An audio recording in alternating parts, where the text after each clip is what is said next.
Coming up on episode 264 of Wheel Bearings, we've got the Hyundai Santa Cruz, the Ferrari Purosangue, pricing for the 23 Honda CR-V, Tesla Autopilot class action lawsuit, no Hellcats for the Chrysler 300, VW ID Aero, Lincoln Corsair, and more. All that coming up next.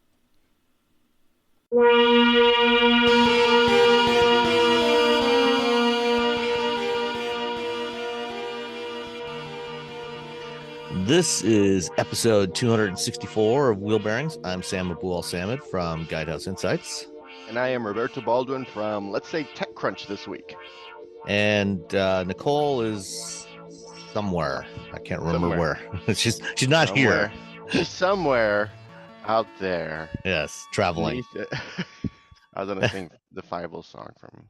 Yeah, next couple of weeks are going to be pretty hectic for travel. I know one of the places Nicole's going is Vietnam, and she's going to be in Bozeman next week, where I will also be.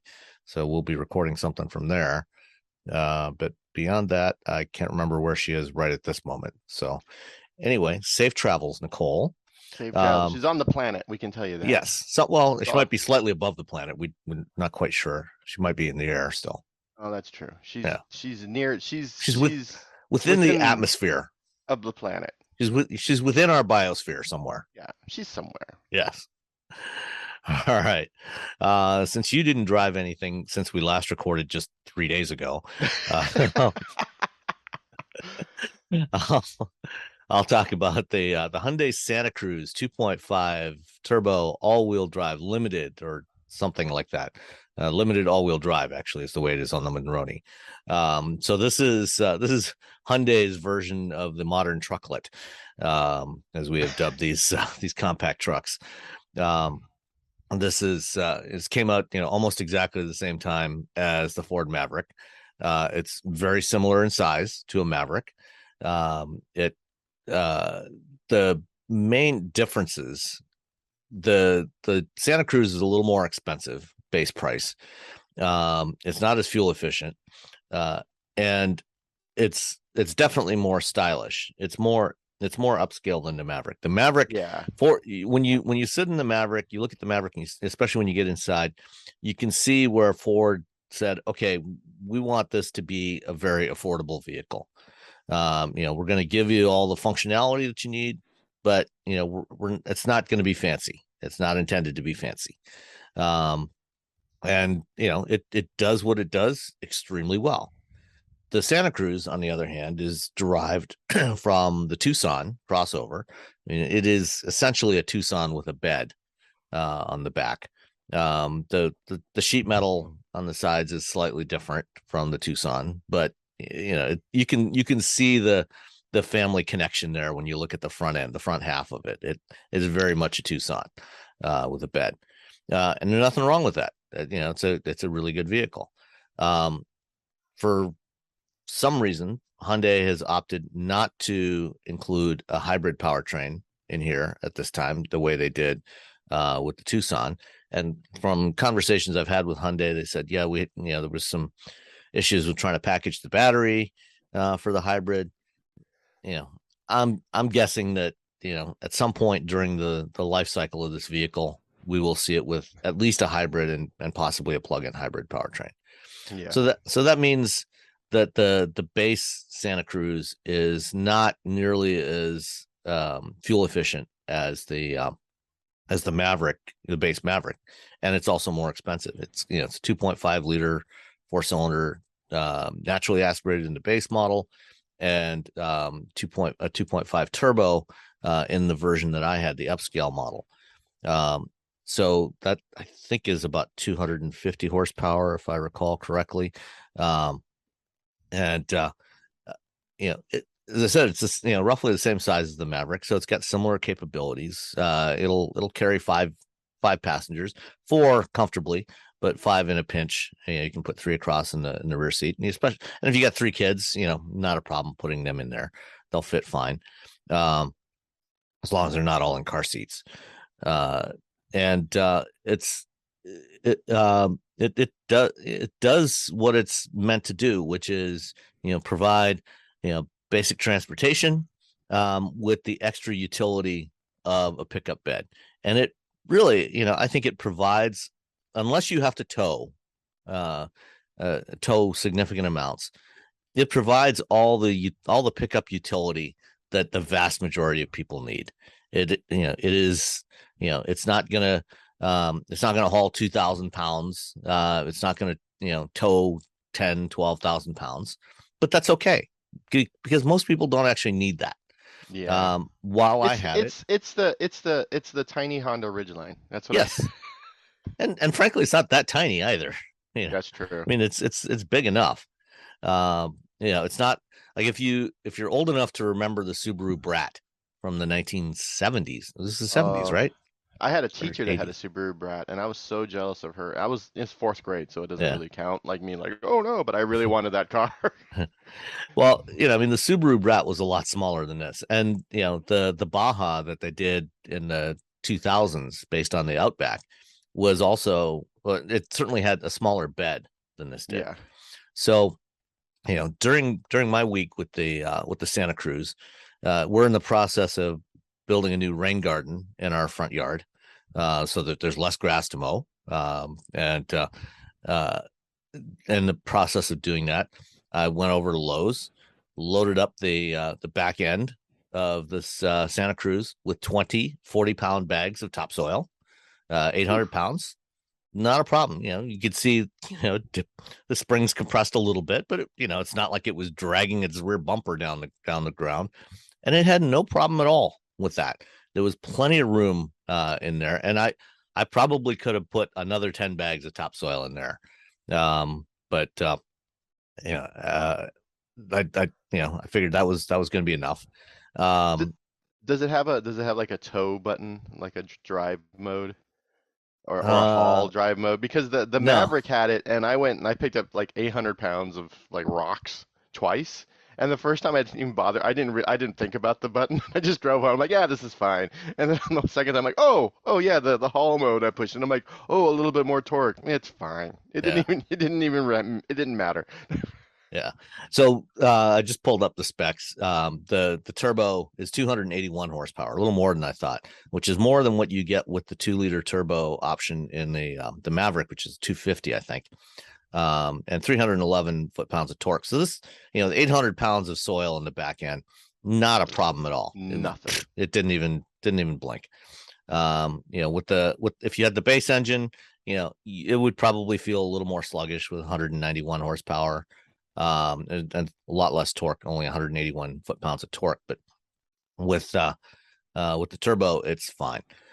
So uh, when you get in it, if you sat in a current generation Tucson, you will feel immediately at home in this thing. It is, it is the exact same interior, same seats, same dashboard, with the center stack that kind of flows down from the top of the dashboard.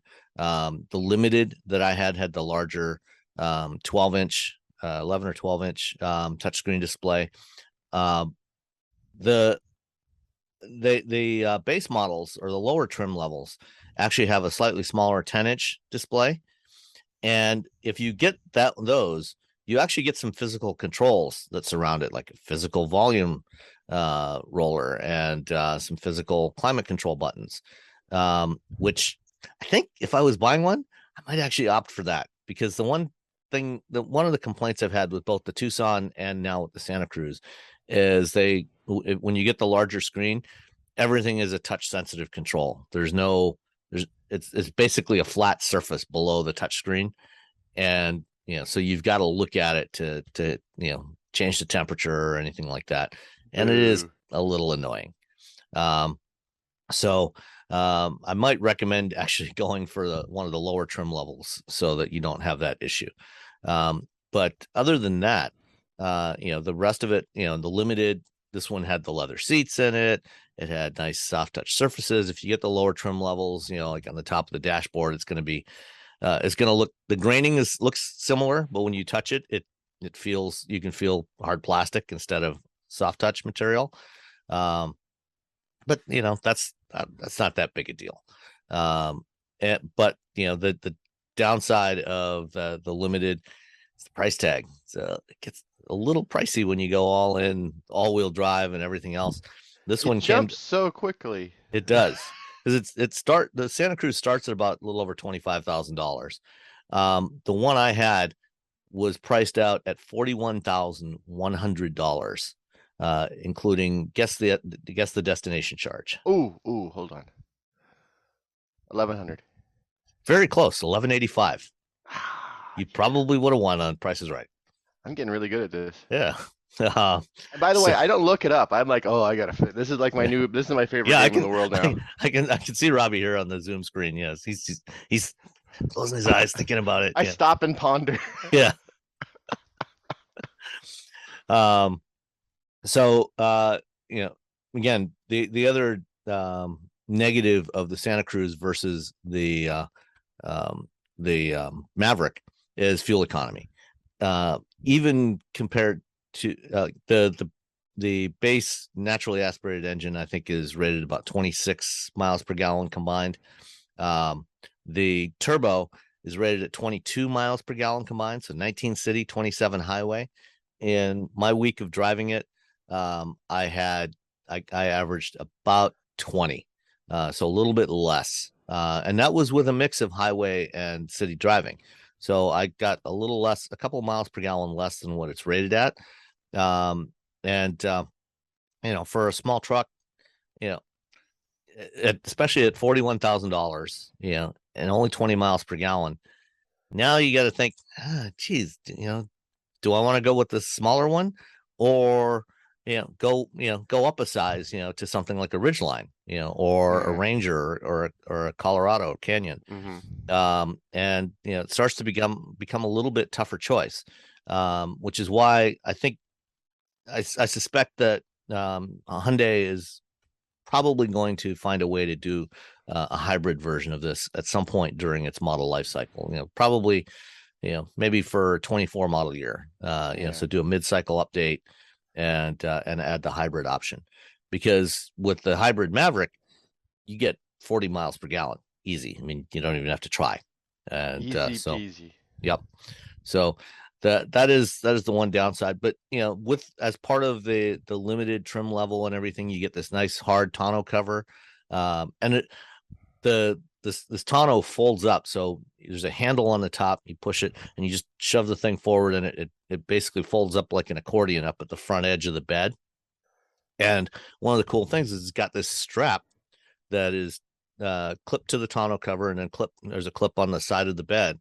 So when you're loading stuff in there, and then you want to pull the tonneau back to close it, you just grab the strap and just pull it back. So you don't have to try and reach all the way up to the front edge of the bed or walk around the side. You can just pull the strap, pull it back, latches in place, and close the tailgate, and you're good. And you have a nice secure storage area. So that's kind of a cool feature. Overall, it drives really well. It's 280 horsepower. It's more than quick enough. Handling is quite good. So it's quite a pleasant vehicle to be in. Like I said, lots of utility. I think the total payload is about 1,400 pounds. So four adults and 800 pounds of topsoil, and you're good to go. So that's the 2022 Hyundai Santa Cruz limited all-wheel drive, 41 grand out the door. Boom. I really liked. I finally got to drive it back in August, and I really liked it. I think it's a Hyundai makes you feel like you're getting more for your money. Of course, once you hit the limited spec, you're just like, whew. But if you're looking for a small truck, there's really only two right now.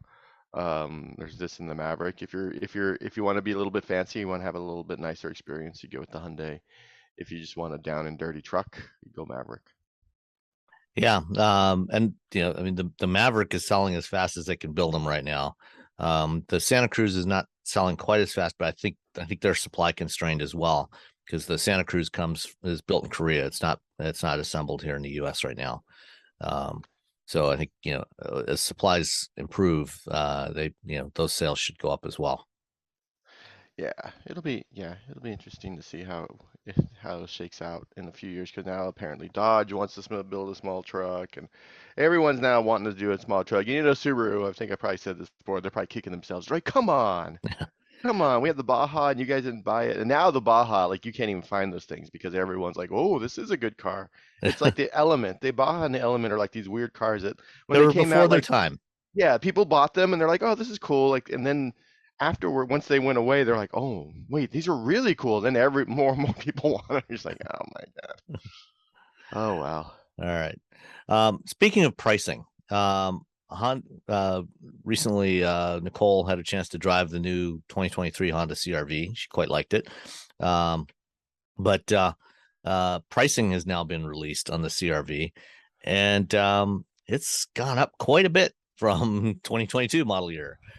If on the off chance that you can find a 22 CRV, you might want to consider snapping it up, as long as there's not too much of a markup on it, because the 23 model year, the two-wheel drive EX, starts at 30 uh 32,335, with the including the destination charge, and goes up to just shy of $40,000 for the sport touring all-wheel drive. So that's for the hybrid. The hybrid is actually not much more expensive. It's only about $1,500 more than the gas version. So you probably want to take a look at that if you're looking for fuel economy. But yeah, these things are getting pricey. It's a jump. Yeah. It's not like a, that's not a, it's not a, a small jump. It's a big jump. It's like what, $6,000 something? Yeah, I think yeah, yeah, something. I think it's about 5 grand, but 5,000. It's a lot of money. yeah. And so yeah, if you're looking for CRV, and that's, yes, it's a lot of money. That's also, whenever you get into a Honda and you just close the door, it's like thump, and you're like, oh, that's what I'm buying a Honda for. But that's Oh, quite a, yeah. No, actually, that build quality. you're right. It is almost $6,000. The 22 was 26,800 to start. Oof, oof. Yeah, that's a lot. Again, I mean, it'll probably last 700 years, so Yeah. you're gonna get your money's worth. But also, yeah, if you can get a 20, if you can somehow find a 2022, and you don't care about whatever the 2023, differences are, which probably, I mean, I'm sure it's a great vehicle. CRV's just, year over year just continues to get a little bit better, but the baseline for it is so great that you're just like, it doesn't really matter. Yeah. I mean, so yeah, yeah, go find one now.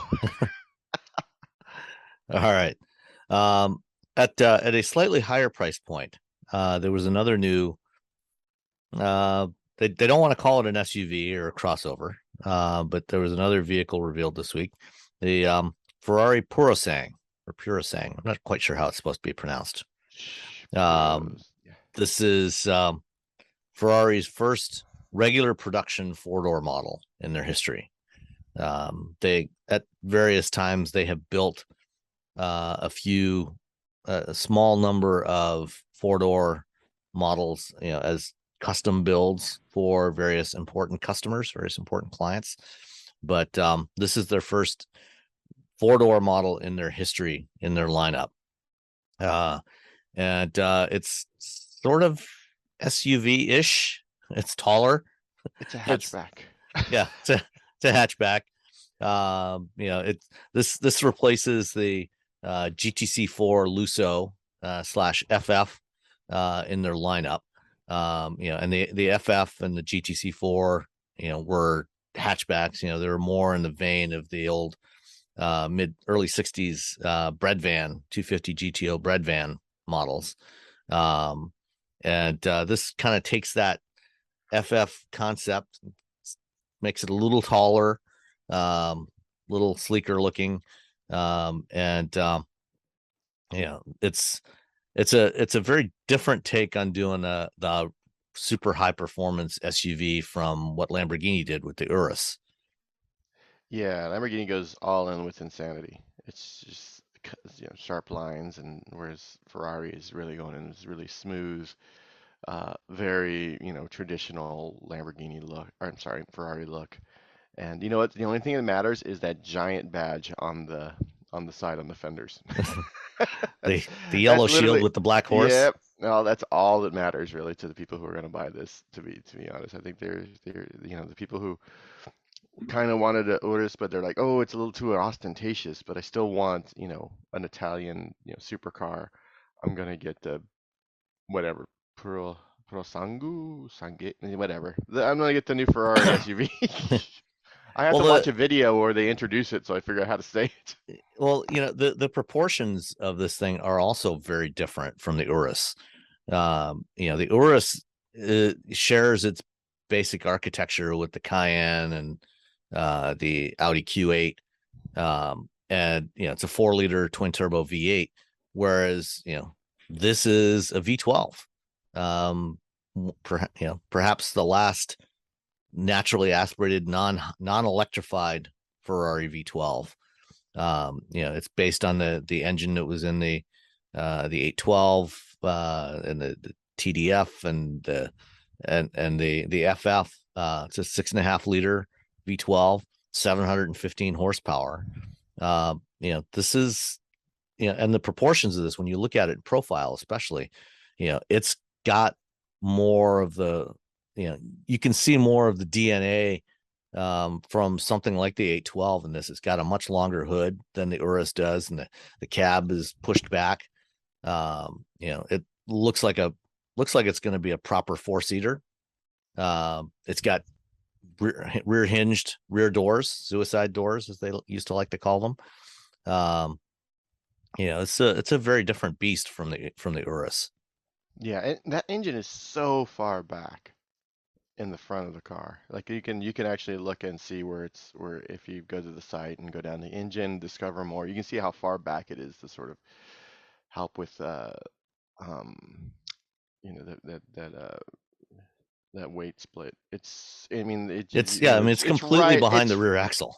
Yeah, it's completely behind the rear axle. You have all this from up front, and you see this. They put a lot of thought and a lot of work into this, and I actually like it. I know people are split on it. Um, I like it. I think that they're going to sell more of these than they do of anything else. I think it's going to be the same thing that the Urus people are like, Urus are the same thing with the Macan and the Cayenne, but they're going to sell a lot of these. I think they're going to be fine. Yeah, I mean, it starts at $400,000. Yeah, So it's a little pricier than a 296. If you have the family and I need a family car and I have my price range. I don't want to quite spend, $500,000. I want a little bit under that for taking the kids to soccer practice, or I'm assuming lacrosse. This seems like something like where Yeah, families it's have probably more lacrosse. lacrosse, field hockey. Yeah, the rich people in the East Coast. The sports where they only they're essentially just made for the Ivy League, the Ivy League sports. They're like, oh, basketball. No, we're gonna do lacrosse. I'm like, oh, Yeah, that's not suspect at all. I mean, this thing carries over an updated version of the 4-wheel drive system that they've had on the FF and the GTC4 for a decade, which is kind of a unique setup. Because most 4-wheel drive systems, you have all the torque coming out the back of the engine, and then somewhere in the transmission, you've got some sort of torque split mechanism that sends some of the torque to the rear axle, and then another drive shaft coming forward to drive the front axle. But this one is something very different. It's their 4RM or 4RMS system, because it's also got 4-wheel steering. And so and this, unlike most 4-wheel drive vehicles, this thing has its transmission at the rear axle. It's got a rear transaxle, as opposed to putting the transmission right behind the engine. And in part because the engine is so far back, this is how they got a 49-51 front to rear weight split. Yeah. And then there's a separate mechanical power takeoff unit mounted on the front of the engine that drives the front axle, instead of having a drive shaft going back to the rear transaxle and then another one coming all the way back to the front. They just add this power takeoff unit on the front of the engine, so the engine is literally completely behind the rear or behind the front axle. So it truly is a front mid-engine vehicle. It's interesting if you look again, if you look at this thing, like the bell housing going back to that rear transmission is really so teeny tiny. Yeah. It's a Tinkerbell. Yeah. Well, I mean, I don't there's not really anything in it, Yeah, it's just sort of I think because yeah. the clutch is There it's doesn't a need to be anything. yeah It's all in the back. yeah it's an 8-speed dual clutch transmission, which is all mounted at the rear axle. So it's an interesting beast. 0 to 60 0 to 62, because 0 to 100 kilometers an hour in 3.3 seconds, 200 kilometers an hour in 10.6, max speed of greater than 310 kilometers an hour, so over 200 miles an hour. It's something. Yeah, yeah. I think it's what I mean. What was someone told me if you can't afford two, don't buy one. This is definitely people who can afford two Ferraris.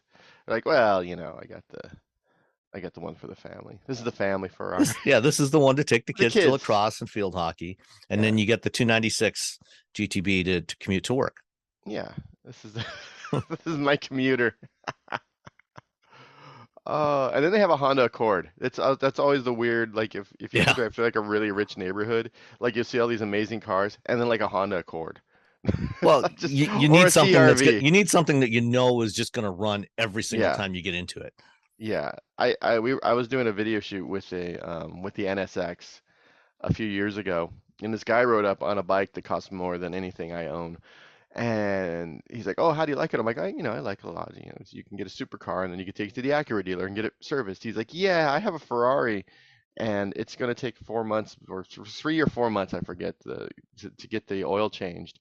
And my friend has a Ferrari, and there's something wrong with it, and he has to send it back to Italy to get fixed, and it's going to be like 18 months or some crazy That's amount of time." And I was like, "Oh." Okay. He's like, yeah, he's like, I that's really, worse this than trying to get service on a Tesla. Yeah, yeah. What's going on with your Ferrari? I got to stick it on a boat, send it back to Ferrari, so they can fix something. Well, I And you're mean, if like, you're serious about it, you're gonna get it packed up and put it on in the belly of a 747. oh, that's true. You're Yeah, gonna air freight it. You're not you're gonna gonna put it air, on a boat. you're gonna air freight it. But it was very much a, oh, this is how other people live sort of type of situation where I'm like, hey, this. He's like, oh, seems like a really cool car. Maybe I'll get one of these. As you just go out and buy an NSX Yeah. as as your Honda Accord. uh, well, the first time or the last time I drove an NSX, I think it right up through the end now, it still has the same audio system in it, which is actually the very same infotainment system that's in our Honda Civic. It's the touchscreen system. Doesn't have a Oh volume yeah. knob. It's got touch controls for Oh, volume the and old, everything. yeah, The I'm display glad they audio fixed that. system that they launched on the and 15 on the Fit and the Civic. Yeah, I'm glad they Um, fixed that and yeah, put a knob because I think everyone's like no, and they're like okay. yeah, but the NSX still had that system in there. Oh, that touch volume control is just a pain. Yeah.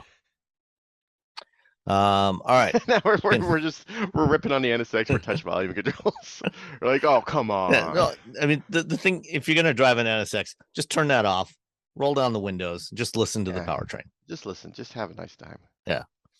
All right. Speaking of relatively high performance vehicles, Chrysler, we didn't mention this during the last episode, but the Tuesday night before the Detroit Auto Show Media Day, they had their own little press event. That that was a fairly late addition to the schedule, and they announced the Chrysler 300C. So, as with Dodge, which we talked about last month, they're going to be ending production of the Charger and Challenger by the end of 2023, and the Hellcat engines are going away. Chrysler is also making the transition to electric vehicles. They haven't, other than the Airflow, which is a sort of crossover-ish thing, they haven't given us any clues as to what else they're going to be offering, except they did tell me earlier this year that they plan to have about 4 to 6 models, nameplates in their lineup. And presumably one of those will be a replacement for the 300 sedan.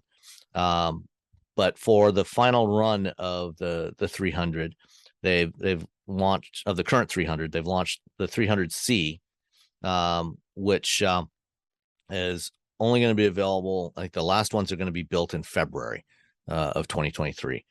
And interestingly, they did not put the Hellcat in this thing. It's the only one of the LX vehicles, the Charger and Challenger, the other two, that never got a Hellcat.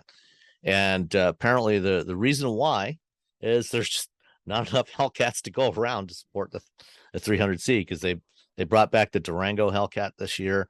They've still got the Ram TRX and the Charger and Challenger, and they can't build enough Hellcats to offer them in the 300C. So that's why the 300C has a 6.4 liter Hemi in it instead.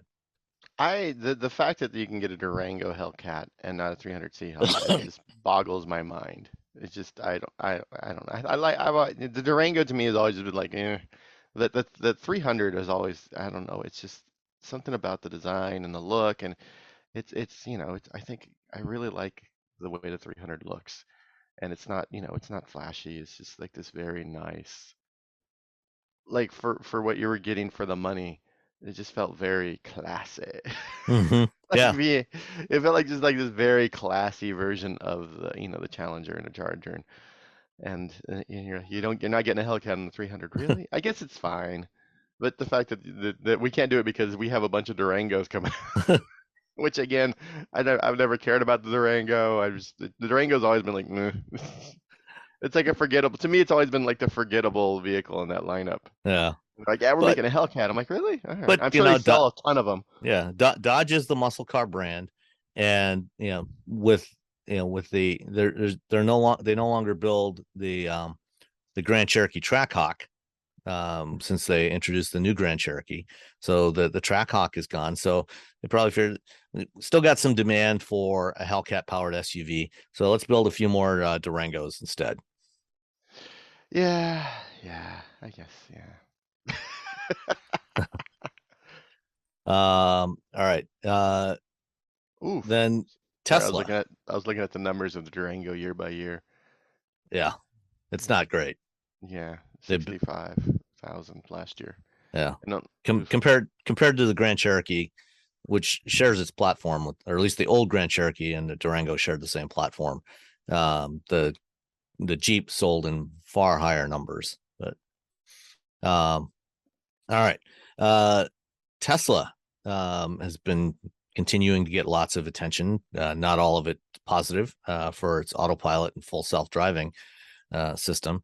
And this past week, a law firm in San Francisco filed a class action suit in the Northern District of California, um, demanding that Tesla stop selling enhanced autopilot and full self-driving, give back all the money to all the customers that paid for it over the last 6 years, and also pay punitive damages, because basically, essentially, they're calling it a scam, which I have a hard time disagreeing with. It's hard when you're charging $15,000 for a thing that doesn't work. Yeah, and Like probably never will. it's gonna do a thing. Will it? Yeah. It's 15, yeah. I mean, class actions usually end up, the law firm ends up with most of the money. The person who sends it does most of the money. Then everyone else gets like $50 in the mail after getting like that piece of paper with like, that's, Yeah. but at the same time, it's, you're talking about just thousands and thousands and thousands of dollars that people are paying Tesla for a feature that doesn't work like it's supposed to. And you're like, well, it's beta. I'm like, that's not what I shouldn't people, but people are paying for it. But I think, when you, especially the first few years when it felt like they were on the cusp there, and at that time, everyone was on the cusp of self-driving cars. Mhm. 2018, 2017, we're like, yep, they're only like a year away or two. Every automaker thought they were going to crack this nut. But now it's 2022, and the cost just keeps going up, which is counter to most pieces of technology where this costs this much. Now it's going to be a little bit cheaper every year to make this this technology work, but we're going to add more features to it. Is how why things keep getting more expensive, but the cost of the technology actually goes down. For Tesla, it's the thing that they were supposed to do, I don't know, 100 years ago. It's still the same thing. It's still supposed to do the same thing, but the cost has just skyrocketed. And then the fact that someone is suing them should not be. Well, I'm surprised it took this long, to be honest. I'm sure someone else is probably in it. Probably nothing ever came of it because it was a bad lawsuit or bad filing. But yeah, at some they're losing Yeah. a lot of fans. Well, the argument that Elon Musk makes for continually increasing the price, and he actually said several years ago that they were going to start gradually increasing the price as they add more capability and get closer to to finishing it. Because the argument being that you'll be able to use your Tesla as a robotaxi. So when you're not using the car, you can send it out on the Tesla network and have it give rides to people and start generating revenue from that. And so that would add value to the customers, and so that they should be paying more for this extra value that they're getting. Except that the reality is that with the technology they have, they're never going to get to the point where they can actually use this as a robotaxi.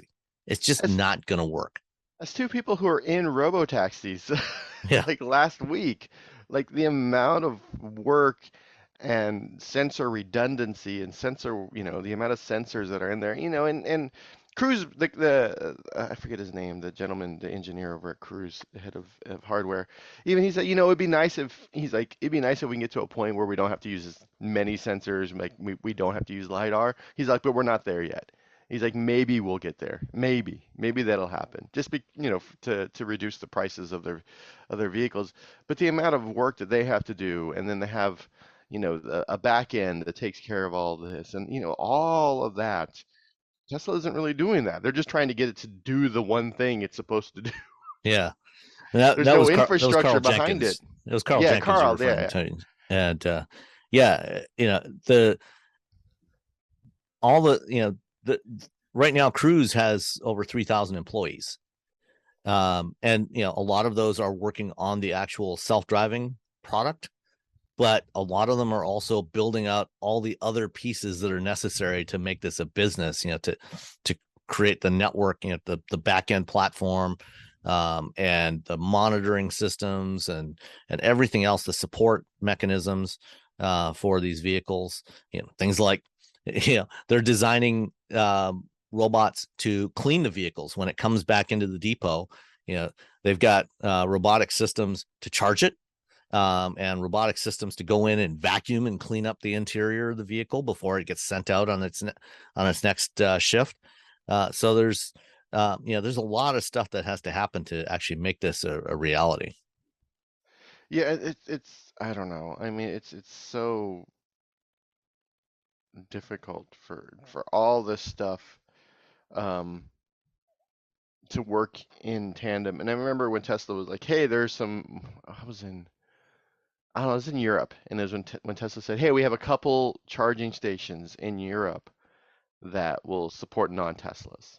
And I was like, "Great!" And I had the Tesla app on my phone, and I used to have a Tesla back when I was getting review cars from Tesla. I had a Tesla account, and I loaded the app, and I made sure it updated, and it just didn't work. And it hasn't worked for a while for me, and I just loaded it, and it seems like it's working now, so that's good. But the fact that, I mean, hey, we're gonna do a thing. Cool. Let's load the app so you can try these non-Tesla chargers. Nope, never mind. Never mind. The app won't load. And you're just like, that's not a thing you can have for something that's supposed to be a robo-taxi. Yeah. No, it's gotta just work. All I right. don't know. Another bit of EV news. Volkswagen is expected to replace the Arteon in 2024. So the Arteon is their current four-door hatchback, midsize hatchback premium model. I quite liked the Arteon when I drove it late last year, I think. And it's a very stylish vehicle.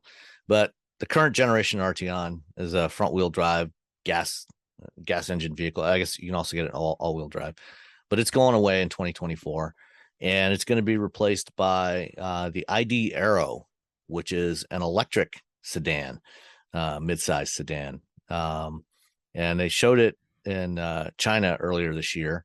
What do you think of the ID Aero? You know what? I think it looks nice. With this, okay. First of all, the fact, the Arteon, cool looking, great. The Jetta, great entry level, nice, great sedan. Don't know why they ever made the Passat. I've been railing against the Passat for decades. I don't see the point of it. Like, I just want a really nice Jetta. Like, just get a nice Jetta. Um, but no, this thing looks cool. I think, it'll be interesting to see how well it sells in the United States because it's a sedan. It's not a whatever SUV, crossover, whatever you want to call them. Um, but yeah, if we can convince people, yeah, well, the drag coefficient for SUVs has gotten really good too. So it's not like, Yeah, but they are also, even if with a low drag coefficient, they are taller, which means they have they more are frontal taller. area. So That's that true. that And does hit there's them.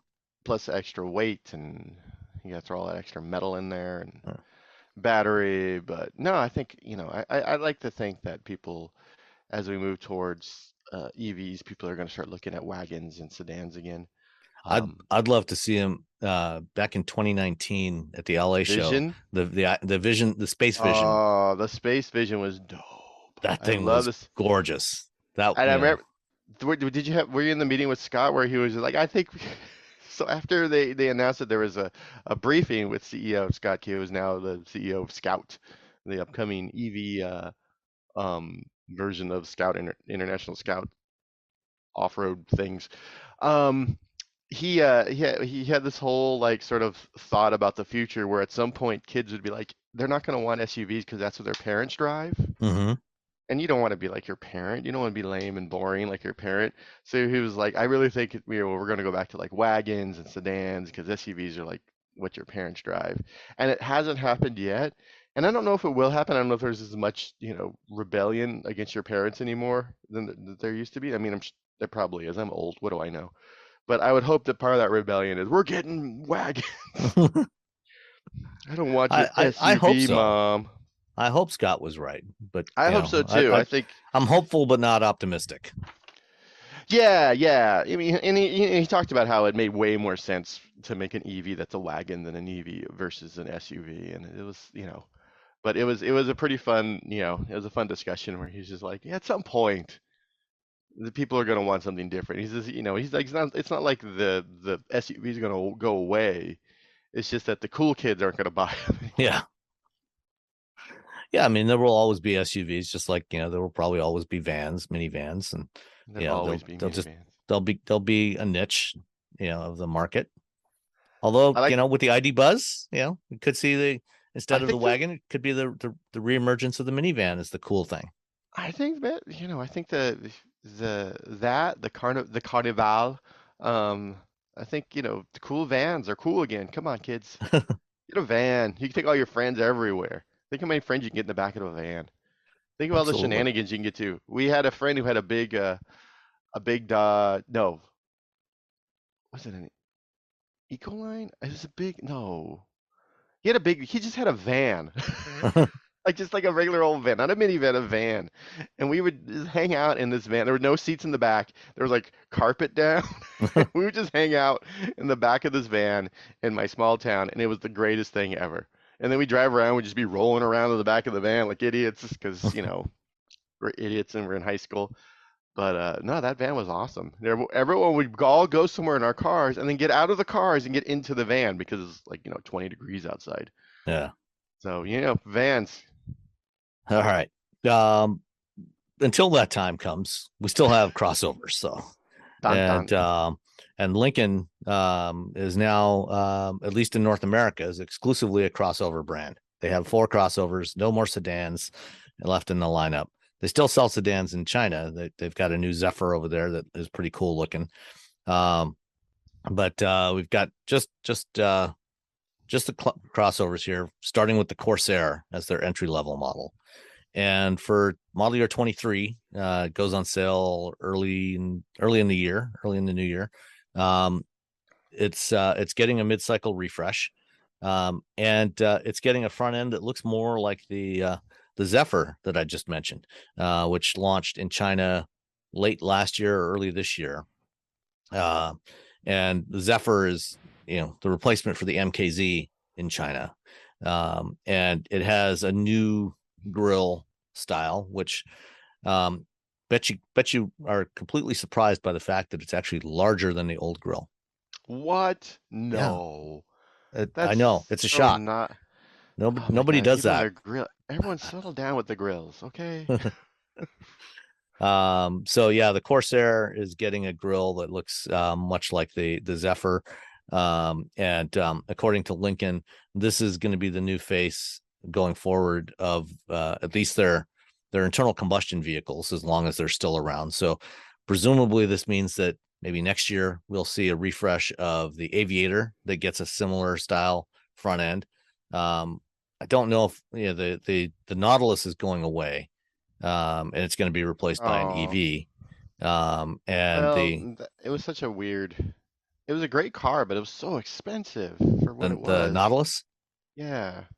yeah, yeah, it was. But the other major change for the Corsair, well,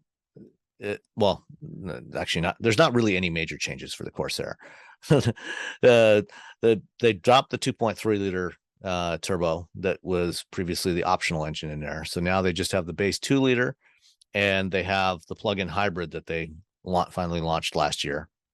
And they decided, well, with the plug-in hybrid, we've got enough extra power from that, and we don't sell that many of the 2.3s, so we're going to drop the 2.3 and just have the two powertrains. And then they also made some changes in the interior. They've got the new larger 13-inch touchscreen that they put in the Nautilus last year and in the Navigator this year. And because they've got a larger screen there now, the previous control panel that kind of cantilevered out from the center of the dash, where they had the climate controls and volume knobs and everything, that has actually shrunk down. So it doesn't stick out as far as it used to. Hmm. And unfortunately, they took advantage of that larger screen and moved the climate controls to a row along the bottom of the touchscreen. So climate controls are now virtual. Gosh, come on, Lincoln. I Yeah. feel like these vehicles are perfect for my in-laws they had an MKX, then they had an MKZ. They had a hybrid MKZ, and then they were like, oh, we need the MK. They went back to the MKX, and they're sad because it doesn't have a hybrid. But I feel like these vehicles are perfect for folks like that. And then they're like, hey, by the way, remove the climate controls into the touchscreen. You're like, I know it Although saves. you can use multiple voice recognition systems to adjust the temperature. You can use the Oh, built-in Ford don't it? system, or you can use Amazon Alexa. They have Um, thick Northern Ireland accents. oh, okay, never mind. Yeah, this is not. Yeah, I'm just like, oh, mm, mm. Yeah, yeah, okay. They'll have to make do with the touch controls then, I guess. Yeah, yeah. Oh well. Yeah, I just put climate, just leave some buttons in the car. Even Johnny Ive, we talked about it last week. yeah.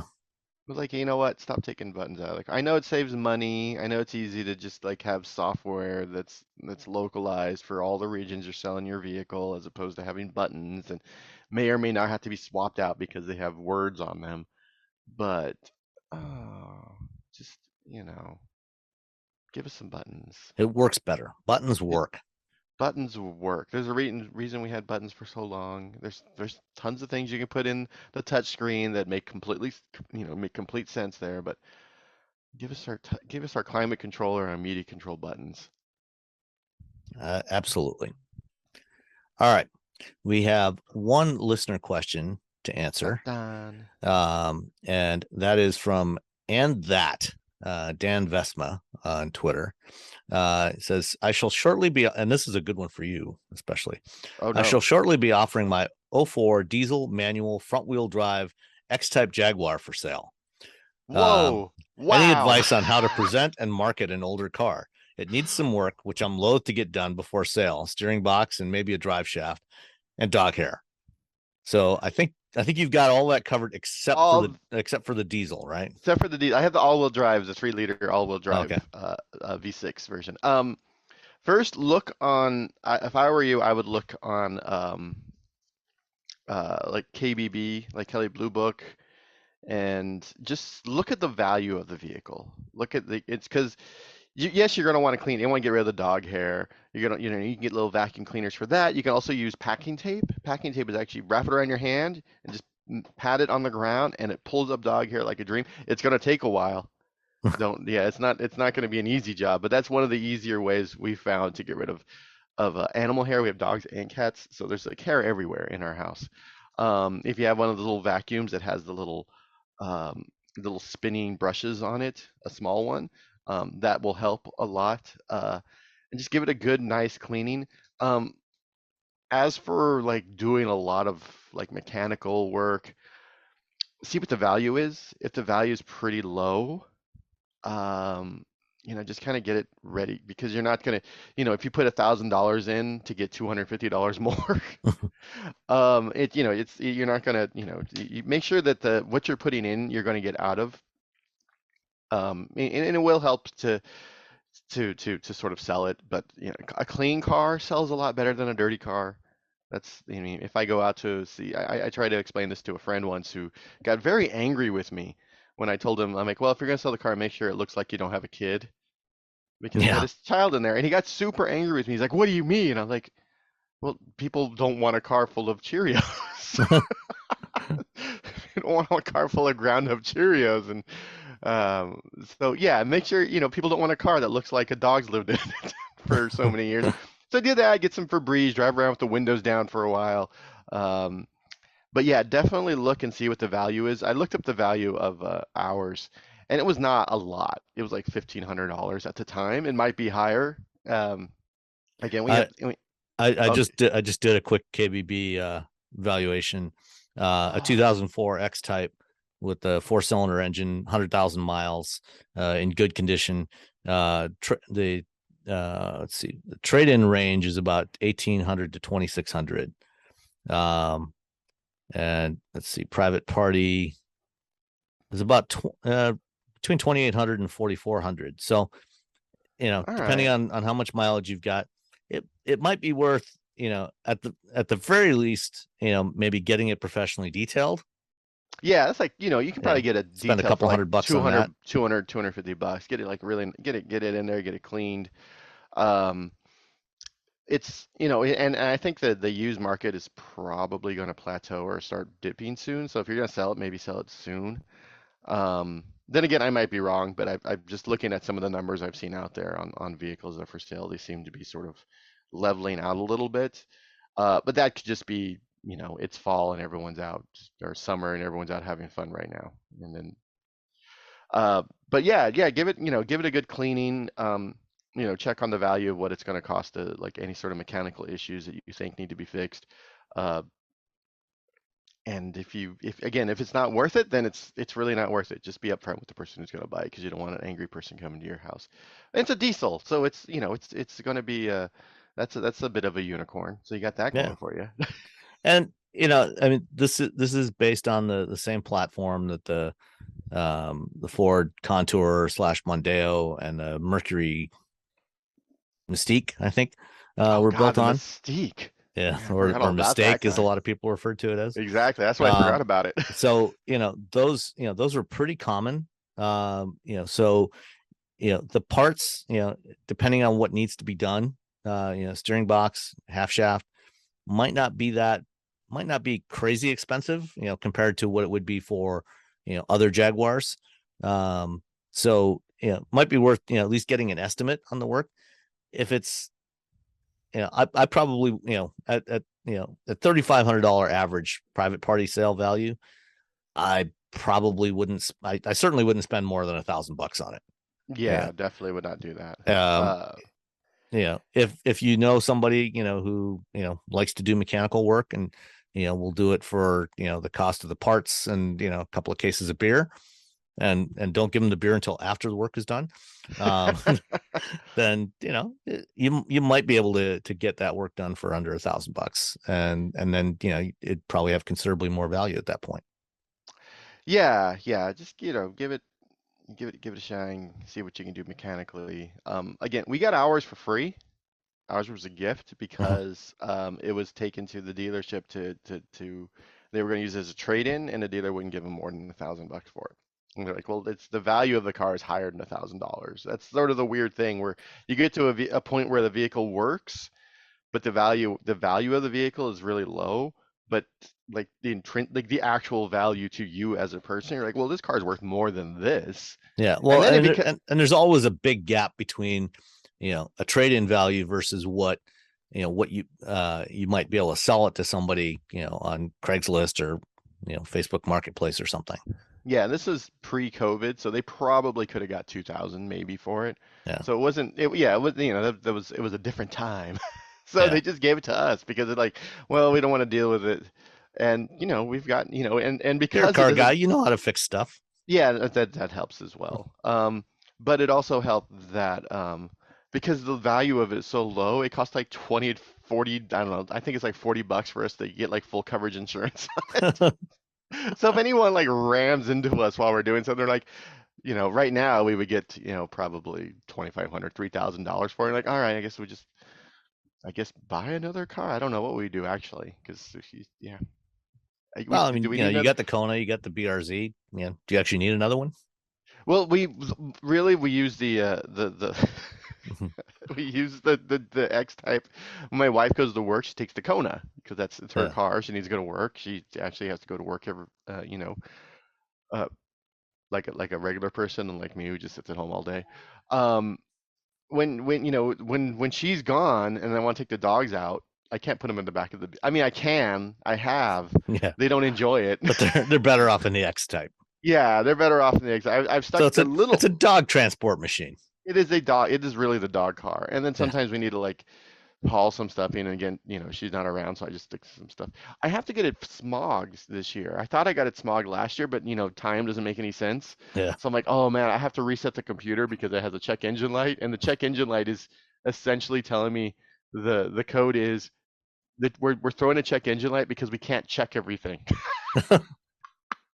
It's not that we found anything wrong. It's that we can't figure out how to find anything wrong. And I was You like, need oh my you need to God. get one of those OBD2 adapters off of Amazon for about $15, and get a free app, and just read all the codes and then clear them. Yeah, it won't. It'll clear everything, but this one, as soon as you turn it back, it'll clear it, but it won't Oh, clear this one because the check engine light is that it can't check all the systems. oh, okay. So it'll clear for like a minute, and then it comes back on because as soon as you turn the car on, it goes through to check everything, and then it gets to a point and it gets stuck and it can't. So everyone's like, oh, just remove unplug the battery, like your router, Yeah. unplug the battery for a little while, plug it back in. So I haven't done that yet, so I have to figure that out. Um, but yeah, I'm like, damn it. And then as soon as I got that and they came in the mail, I was like, I wish you just had another EV. Did you know you can support Wheel Bearings directly? Head to patreon.com/wheelbearingsmedia and you can become a patron today. Your contributions will help fund the platforms and tools we use to bring the podcast to you. And exclusives and improvements are already on the way thanks to your generosity. So if you want to be part of an automotive podcast like no other, head to patreon.com/wheelbearingsmedia. All right. Well, that's all we've got for this time. I do have an interview that I recorded last week that has been on the Patreon feed for Patreon supporters with Jeff Hemphill, who is the North American CTO for the Schaeffler Group, and we had a really interesting conversation about some of the things that they're doing, and part of it was really interesting. We got into discussion of ride height adjustment systems and the impact that can have on range for EVs. And Schaeffler's developed this, there's a lot of vehicles out there now that have adjustable ride height, like the Rivians and so on, using air springs. But air spring systems are heavy and expensive. And Schaeffler's come up with an electromechanical system that they can adjust the ride height, and it's way less costly to put on. Doesn't weigh that much. Doesn't really use any power, and he said they can give you the equivalent, like for an SUV, the equivalent additional range of having an extra 7 kilowatt hours of battery. Oh, Yeah. So we had a real interesting conversation. So check that out, and we'll be back next time. Bye. bye. I'm here with Jeff Hemphill, who is the North American CTO for Schaeffler Group. And Schaeffler is probably not a name that most people outside of the auto industry would recognize. You guys are make what's traditionally considered the greasy bits, the stuff that's underneath that make vehicles work. And this morning, during the first part of the symposium, heard about some really interesting technologies. I know Schaeffler has been doing a lot of stuff for a long time around e-mobility. And I think one of the areas that a lot of people don't necessarily think about with electrification is efficiency, energy efficiency, because you think, oh, there's no emissions, you're not using any gas. Yeah, it's good. It's all good. But it's a little more complex than that, isn't it? Yeah, it absolutely is. An electric vehicle is very efficient compared to a combustion engine vehicle, but there is so much less energy on board the electric vehicle that you have to really be careful what you do almost literally with every electron that comes out of the battery. It has to do something useful. So, yeah, it's very important. So Schaeffler is tackling that from a number of different perspectives. One is in terms of motor design. Let's start off there, and then we'll get into some of the other areas that people probably wouldn't think of as impacting efficiency that much. So, what you've showed a couple of interesting things this morning. One particularly the direct slot cooling. Talk about that some more. Yeah, that's kind of remarkable, really. After 200 years of electric motors being on the market in production, to be able to still be coming up with innovations like that. But yeah, the cooling of an electric motor is very critical. It actually pretty much determines the size of the motor. And most electric motors are cooled from the outside. So the copper that's heating up in there, it has to kind of bleed that heat into the stator, and then you pick it up on the outside of the stator. What we've managed to do is create gaps around the copper windings in the stator, so we can actually inject oil right down the length of the whole copper wire and pull the heat directly out of the motor. So that opens up a couple possibilities. Well, the first thing is it makes it almost doubles the power density of the motor. So most electric motors in an electric car, you probably have heard that they have a peak power and a continuous power. And the peak powers you can do for, say, 30 seconds usually, and you can only do that until the motor heats up to the point where you might damage the magnets. But with this concept is so effective at cooling that for that motor, the peak power and the continuous power are actually the same. So that's how you get almost a doubling of the power density of the motor. But then it also allows you to do things in combination with our thermal management system. You can actually use the motor as a heater.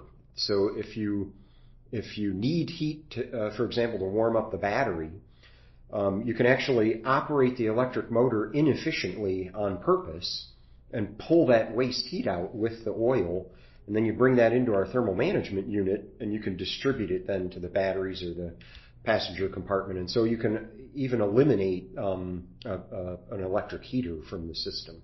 So in that case, would the benefit of being able to use that heat from the motor to control the temperature of the battery offset maybe a little bit of inefficiency from using the motor a little bit harder than you would?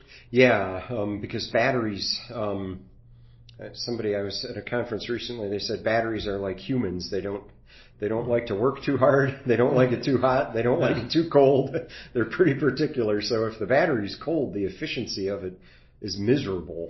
So the sooner you can warm it up, you win back a lot of efficiency. It also helps a lot if you want to do faster charging as well. Being able to precondition the battery to get it to that optimal temperature when you're on your way to a charger. Yeah, exactly. So going back to the direct slot cooling, I think one of the things you generally try to do when you're designing a motor is get as high a fill ratio, the copper in the stator, as possible. Does having the gaps in between the windings, how does that impact it? How does that impact the performance? Because obviously you're going to have a little bit lower fill ratio in that case.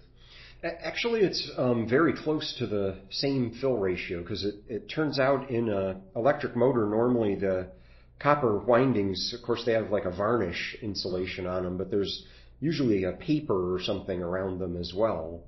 And basically, we've just substituted for that a kind of like a helix, if you will. So we still keep them separated like they would have been. So physically separated by that gap that you allow the oil to flow through. Right. So it's actually very small gaps between the wires, but because there are so many wires in the stator, you can pass a great deal of oil through it. Oh, okay. So it's quite close to the same fill factor. Okay.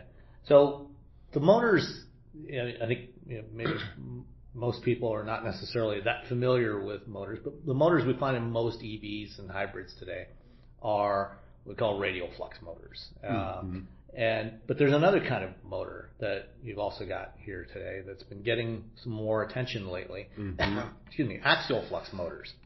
What's the advantage of an axial flux motor versus a radial flux? Axial flux offers a dramatically higher power density, so you can. It is roughly double of a good radial flux motor, and it's just due to the way that you can organize the magnetic fields, if you will. So they have a great power density advantage, but they do come with some downsides because they tend to have fewer magnetic poles than a radial flux motor. They have a little bit more torque ripple. Okay. So therefore, we've had to develop software strategies that you'll hear about in a later speech to correct that torque ripple and make it more acceptable. So with the direct slot cooling, you can get double the power density. Is that doubling with the axial flux motor compared to a conventional radial flux, or compared to it? So with the direct slot cooling, would you have comparable power density to an axial flux? I've not done that math, but I guess in principle that would make sense. Okay. I think one of the interesting things that we've been seeing, one of the manufacturers that's been talking a lot about axial flux motors is Mercedes-Benz with their high performance AMG group. They're planning to use that kind of technology in there. When I guess for both of these, for the direct slot cooling and the axial flux motors, where is Schaeffler in terms of production readiness? When are you going to see that, either of those in production? The slot cooling, I don't think we have a launch date yet. We're working on industrializing it, basically figuring out how to produce that, but within the next couple of years would be possible. The axial flux, I think we expect to have one in production in 26. Okay. So coming down the pipeline here. All right. Kind of moving down the chain a little bit. You talked about the need to manage the temperature of the batteries, among other things, and thermal management in an EV is really important. And of course, Schaeffler, one of the areas that you've got experience in with internal combustion engines is thermal management. And are you able to translate that expertise, or are there new things that you're doing, new directions that you're going with thermal management for electric vehicles versus internal combustion? Yeah, definitely. Building on what we learned from internal combustion, And as you said, when you get into electric vehicles, it's a more complicated problem because everything wants to be a different temperature. The battery, the passenger compartment, the power electronics, the motor. So you have a lot more branches in your system. So the basics of our thermal management module is basically a rotary valve that allows you to connect up to 8 different passages to each other. And so that in itself helps right away, just to be able to communicate with all those different temperature regimes, if you will. But then we can build on to that. So for example, we're developing in-house a CO2 compressor. So if you use CO2 as the refrigerant and a heat pump for passenger compartment heating, we found a lot of gains that can be made in overall efficiency there. So we're even adding on components to our basic thermal management. Okay. Let's move into a kind of a different area that also has a surprising impact on energy efficiency. Because, again, going back, efficiency is important for an EV because the battery has a limited amount of capacity. It's nowhere near the energy density of a gallon of liquid fuel. And so you want to utilize that capacity as best you can. You don't want to waste any of it. And so, and because batteries are also the biggest and heaviest component in an EV. If you can make that more efficient, you can reduce the cost of the vehicle, make it more affordable to more people. Chassis technology is an area that Schaeffler has had a lot of experience in. And again, I think it's an area that most people wouldn't necessarily think of as being important to an EV, but it turns out it really is. One of the things that was talked about this morning was the ride height control system, the mechatronic ride height control system. Can you tell us about that? Yeah, that's basically an application of our industrial ball screw technology to automotive. And yeah, basically make a concentric ball screw with an electric motor to actuate it and put that under the spring seat, probably in the front and the rear, although you can get some benefit just from the front. And for the EV, that really helps a lot because when you lower the vehicle at highway speed, for example, you limit the amount of air that goes under it, you limit the amount of tire that's exposed, and you basically reduce the frontal area of the vehicle, so you can get, I don't know, on the order of 4 or 5% of range extension at a steady speed through that. And then, of course, you get some other ancillary benefits, like you can lower the vehicle to get in and out of it if it's an SUV, or you can raise the vehicle for off-road use if it's an off-road type capability vehicle. So you get some side benefits, but the big thing is if you lower the vehicle, you can either get more range or you can take out battery cells, and you can save a lot of money by not purchasing battery cells. Yeah, I think the example that was presented this morning, we talked about with lowering the vehicle, the example vehicle that they used, dropping it by the drag coefficient by about, or the total drag by about 40 counts, which equated to the equivalent of adding 7 kilowatt hours of energy to the battery. And I think the best battery prices we're seeing right now are somewhere around $100 a kilowatt hour. Yeah. And these days it's actually probably closer to double that. Yeah. So that's a lot of money. Yeah. When is this type of ride height control system available today, or when do you expect that to be in production? It is fully developed and tested. Actually, we started that quite a long time ago and didn't find the market terribly interested in it. But now with the growth of EVs, it's coming back. So it's been ready for production for quite a while. I think it's maybe 3 years away when it'll actually enter production. How does the weight and the cost of this type of system that Schaeffler's developed compare to the air spring systems that we see on quite a few, especially higher end EVs today? Weight, to be honest, I'm not sure. I know it is significantly cheaper than an air suspension system, but I don't know an exact number there. Okay. But definitely cheaper. All right. Another interesting area from the chassis perspective is some of the things that were talked about around steering. And again, one of the things that is both good and bad about EVs is because the battery's got to fit in between the axles there. Most EVs tend to have longer wheelbases, which is good from a passenger volume perspective. Mm-hmm. You don't have the engine in there. It can spread those wheels out to the corners and open up that space inside a vehicle that's the same overall size. Flip side of that is longer turning radiuses and less maneuverability. And how's Schaeffler attacking that problem? Yeah, that's where we again turn to our industrial group, who has a product called a planetary roller gear. So it's a little bit similar to a ball screw, but instead of balls, we have actual planets rotating around the threaded rod.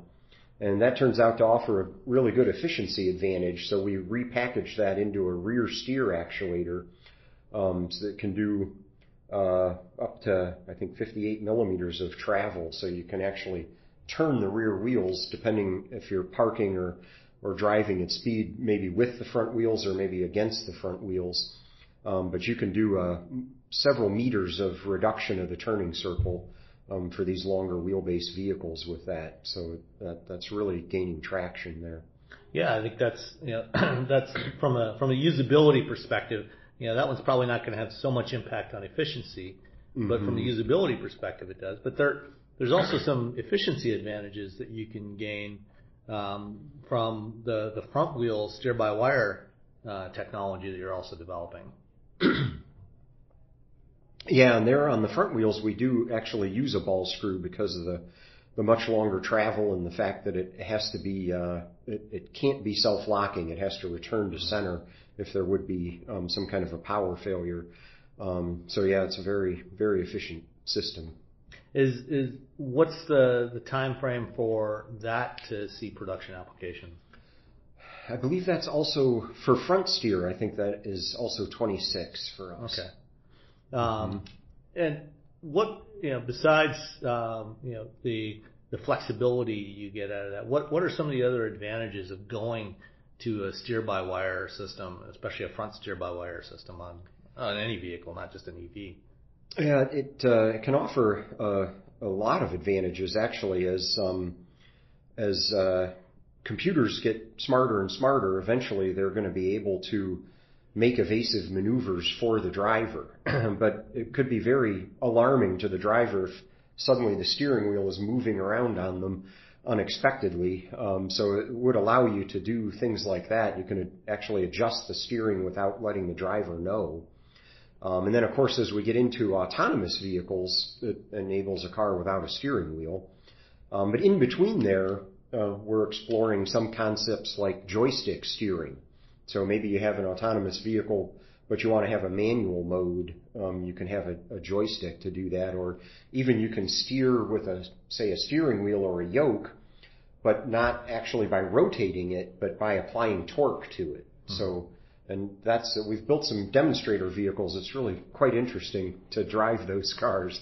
So it really allows you to reimagine the driver interface to steering the car. Yeah, I recently had an opportunity to briefly drive a prototype delivery van with a steer-by-wire system from RE, Israeli startup, and it was a fascinating experience because you have that disconnect between what the wheel's doing and what the vehicle's doing. Yeah. But I liked what you mentioned about when you're driving down the road.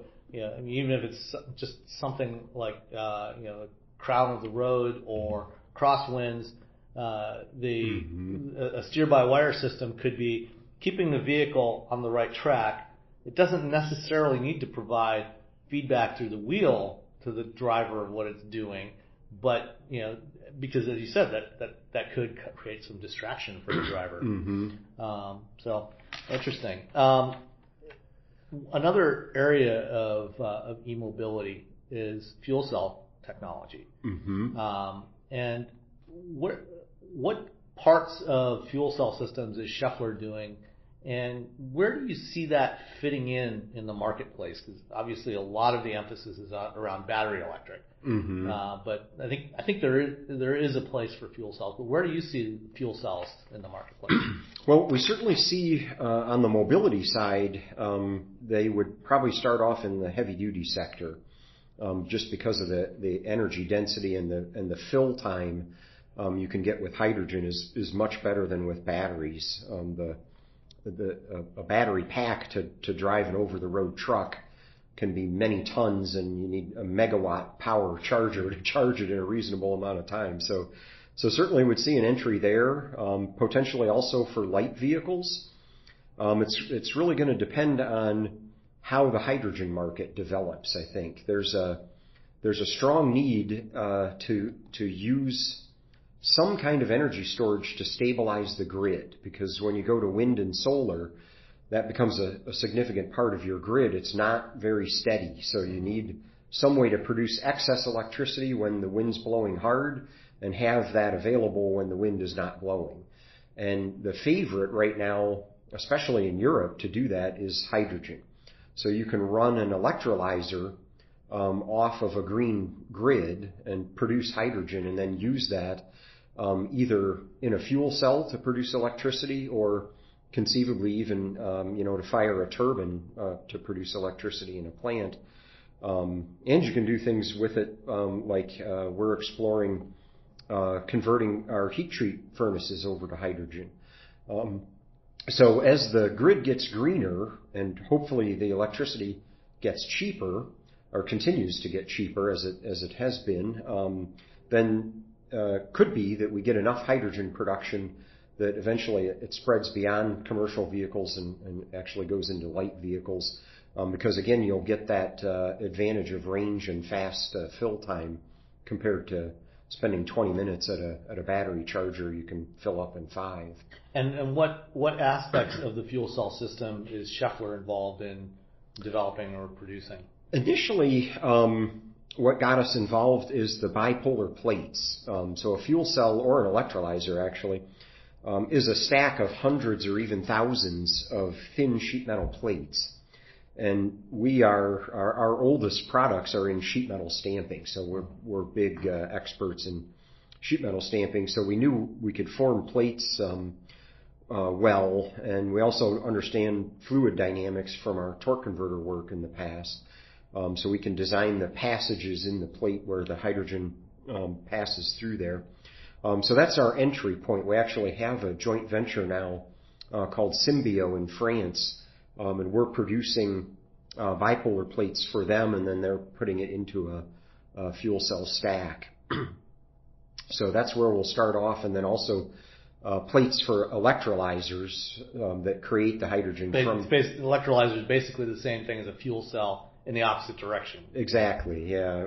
But they do tend to be bigger. If you have a chance, you can see our display in there. A bipolar plate for a fuel cell for a car is, a foot by a half a foot or something, but the ones for an electrolyzer are almost as big as a door. So it's a really big piece of sheet metal there.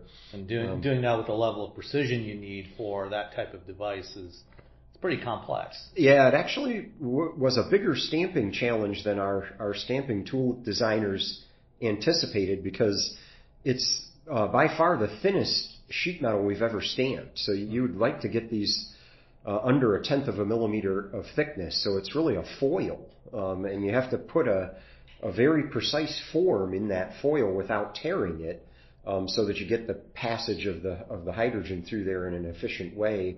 And also that you get the contact with the exchange membranes. You don't want to have lazy radii. You want to have sharp corners.